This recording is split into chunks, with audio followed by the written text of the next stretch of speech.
భారత మహిళా క్రికెట్లో సత్తా చాటిన తెలుగు అమ్మాయి స్టార్ స్పిన్నర్ శ్రీచరణి మహిళా ప్రీమియర్ లీగ్ 2026 మెగా వేలంలో కోట్లు పలికింది. అంతర్జాతీయ స్థాయిలో ఆమె సాధించిన అసాధారణ విషయాలు శ్రీచరణిని అత్యంత విలువైన ప్లేయర్గా మార్చాయి.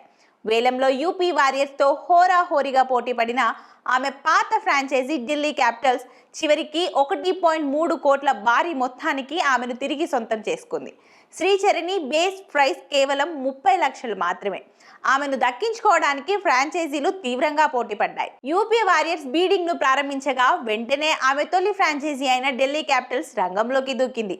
ఈ రెండు జట్ల మధ్య పోరు మొదట 75 లక్షల వరకు సాగింది. యూపీ వారియర్స్ ఒక దశలో వెనక్కి తగ్గినా అనూహ్యంగా 90 లక్షలతో మళ్లీ పోటీలోకి వచ్చింది.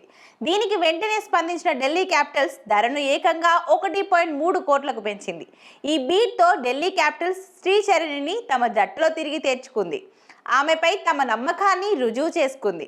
గత సీజన్లో కేవలం 55 లక్షలకు అమ్ముడుపోయిన శ్రీచరణి ఏడాది తిరిగేసరికి ఆమె ధర రెండింతల కంటే ఎక్కువ పెరగడం ఆమె అసాధారణ వృద్ధికి నిదర్శనం.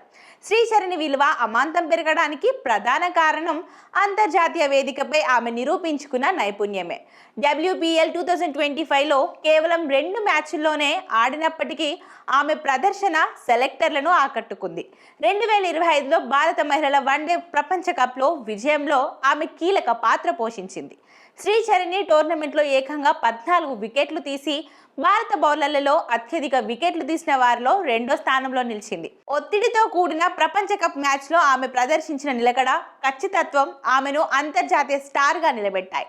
శ్రీచరణి కేవలం ఒక ఏడాదిలో ఇంటర్నేషనల్ క్రికెట్లో స్థిరపడమే కాకుండా ప్రపంచ కప్ విజయంలో తన ముద్ర వేయడం ద్వారా ఈ మెగా వేలంలో ఆమెకు లభించిన భారీ ధరను సమర్థించుకుంది.